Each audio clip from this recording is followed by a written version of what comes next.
Ladies and gentlemen, all our fighting men overseas today have their appointed stations on the far-flung battlefronts of the world. And we at home have ours too. We are proud of our fighting men, most decidedly. But during the anxious times ahead, let us not forget that they need us too. It goes almost without saying that we must continue to forge the weapons of victory. The hundreds of thousands of items, large and small, essential to the waging of the war. This has been the major task from the very start, and it is still a major task. This is the very worst time for any war worker to think of leaving his machine or to look for a peacetime job. And it goes almost without saying, too, that we must continue to provide our government with the funds necessary for waging war, not only by the payment of taxes, which after all is an obligation of American citizenship, but also by the purchase of war bonds, an act of free choice which every citizen has to make for himself under the guidance of his own conscience. Whatever else any of us may be doing, the purchase of war bonds and stamps is something all of us can do and should do to help win the war. I am happy to report tonight that it is something which nearly everyone seems to be doing, although there are now approximately 67 million persons who have or earn some form of income, including the armed forces, 81 million persons or their children have already bought war bonds. They have bought more than 600 million individual bonds. Their purchases have totaled more than $32 billion. These are the purchases of individual men and women and children. Anyone who would have said that this was possible a few years ago would have been put down as a starry-eyed visionary. But of such visions is the stuff of America.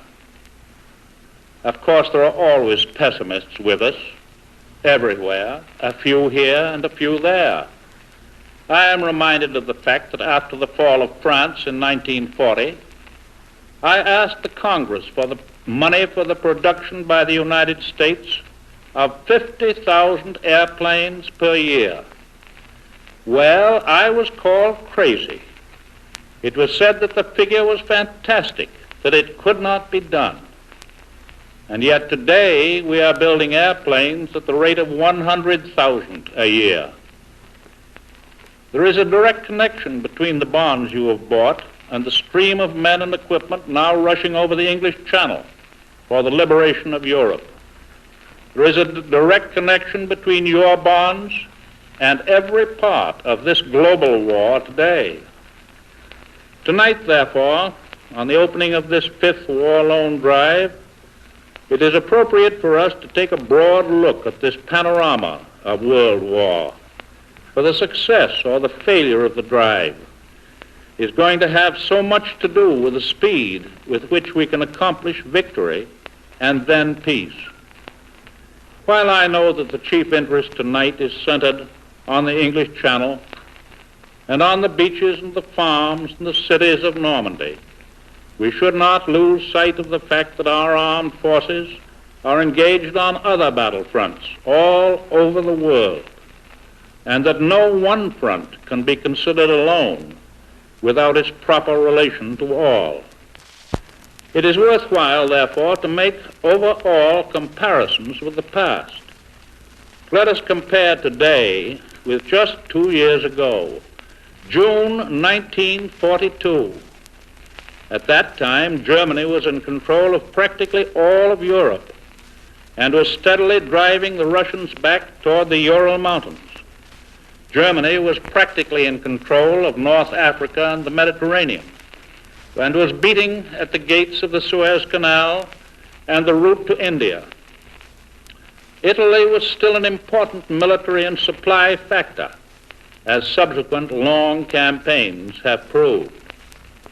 Japan was in control of the western Aleutian Islands, and in the South Pacific, was knocking at the gates of Australia and New Zealand, and also was threatening India.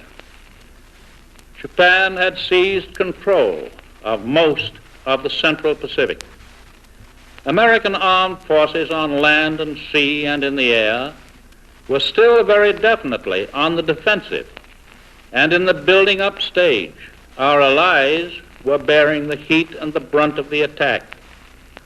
In 1942, Washington heaved a sigh of relief that the first war bond issue had been cheerfully oversubscribed by the American people. Way back in those days, 2 years ago, America was still hearing from many amateur strategists and political critics, some of whom were doing more good for Hitler than for the United States. 2 years ago. But today, we are on the offensive all over the world, bringing the attack to our enemies. In the Pacific, by relentless submarine and naval attacks, amphibious thrusts, and ever-mounting air attacks, we have deprived the Japs of the power to check the momentum of our ever-growing and ever-advancing military forces. We have reduced the Jap shipping by more than 3 million tons. We have overcome their original advantage in the air. We have cut from a return to the homeland, cut off from that return, tens of thousands of beleaguered Japanese troops who now face starvation or ultimate surrender. And we have cut down their naval strength so that for many months they have avoided all risk of encounter with our naval forces. True, we still have a long way to go to Tokyo, but carrying out our original strategy of eliminating our European enemy first and then turning all our strength to the Pacific, we can force the Japanese to unconditional surrender or to national suicide much more rapidly than has been thought possible. Turning now to our enemy, who is first on the list for destruction, Germany has her back against the wall. In fact, 3 walls at once. In the south, we have broken the German hold on central Italy. On June 4th, the city of Rome fell to the Allied armies, and allowing the enemy no respite, the Allies are now pressing hard on the heels of the Germans as they retreat northward in ever-growing confusion.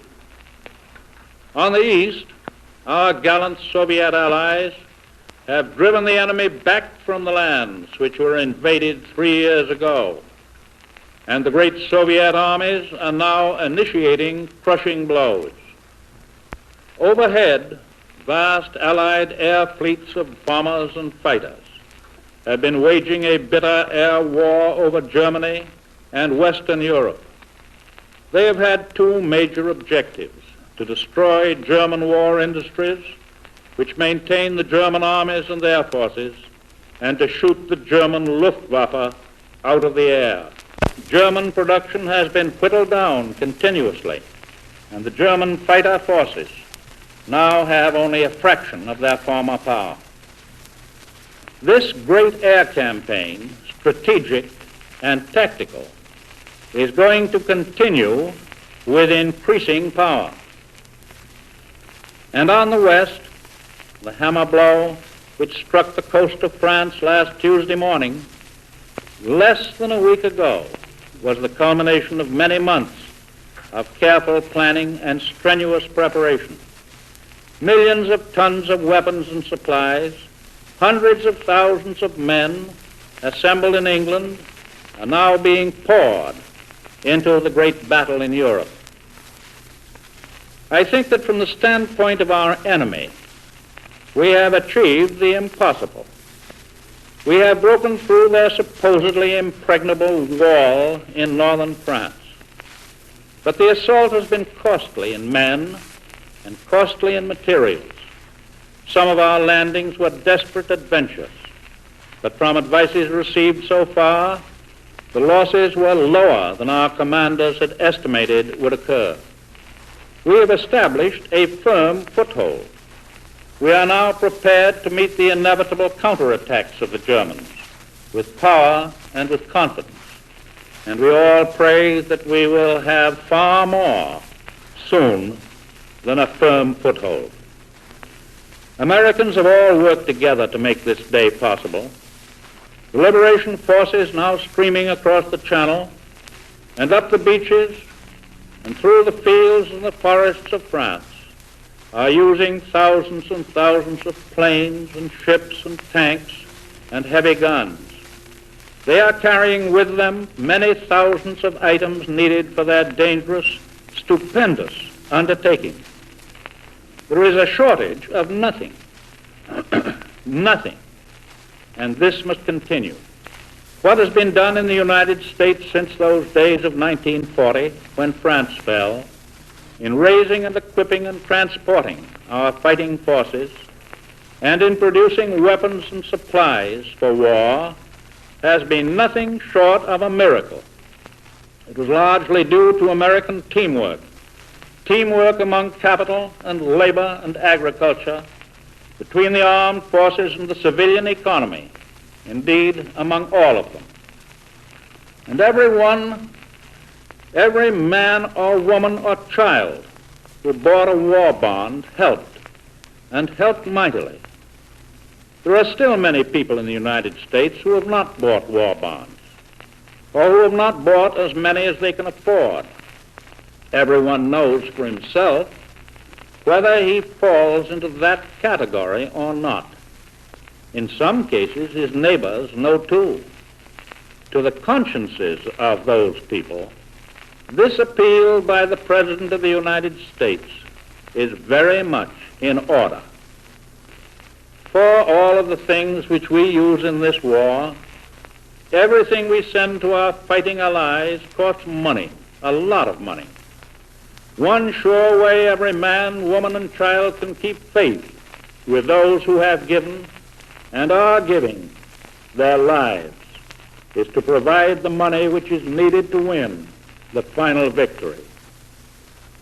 I urge all Americans to buy war bonds without stint.